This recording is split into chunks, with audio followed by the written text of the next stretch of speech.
Hello friends, இன்றைக்கி நம்ம கருணக்கிழங்கு ஃப்ரை பண்ண போகிறோம். வாங்க கருணக்கிழங்கு ஃப்ரை எப்படி செய்கிறதுன்னு பார்க்கலாம்.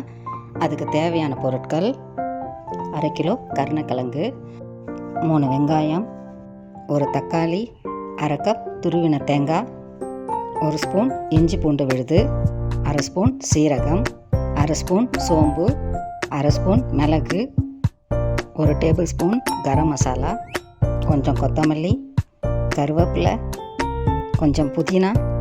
இவ்வளோ தாங்க இதுக்கு தேவையான பொருட்கள். கட் பண்ண கருணக்கிழங்குல தேவையான உப்பு சேர்த்து மிக்ஸ் பண்ணி வச்சுக்கலாம்.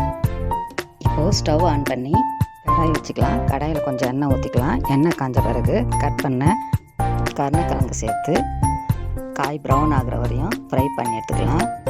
இப்போ காய் ப்ரௌன் ஆயிடுச்சு. செப்பரேட்டாக தட்டில் எடுத்து வச்சுக்கலாம். ஒரு மிக்ஸி ஜார் எடுத்துக்கலாம். அதில் கட் பண்ண ஆனியனை சேர்த்து தண்ணி ஊற்றாமல் கொரப்பாக அரைச்சி செப்பரேட்டாக எடுத்து வச்சுக்கலாம்.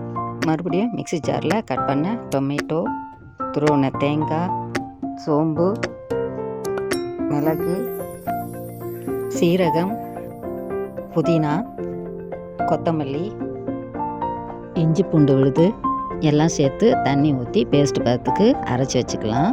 இப்போ மறுபடியும் ஸ்டவ் ஆன் பண்ணி கடாயை வச்சுக்கலாம். கடாயில் கொஞ்சம் எண்ணெய் ஊற்றி எண்ணெய் சூடான பிறகு சோம்பு போட்டு தாளிச்சிக்கலாம். இப்போது அரைச்ச வெங்காயம் விழுது, உப்பு சேர்த்து ஆனியன் ப்ரௌன் ஆகிற வரையும் வதக்கலாம்.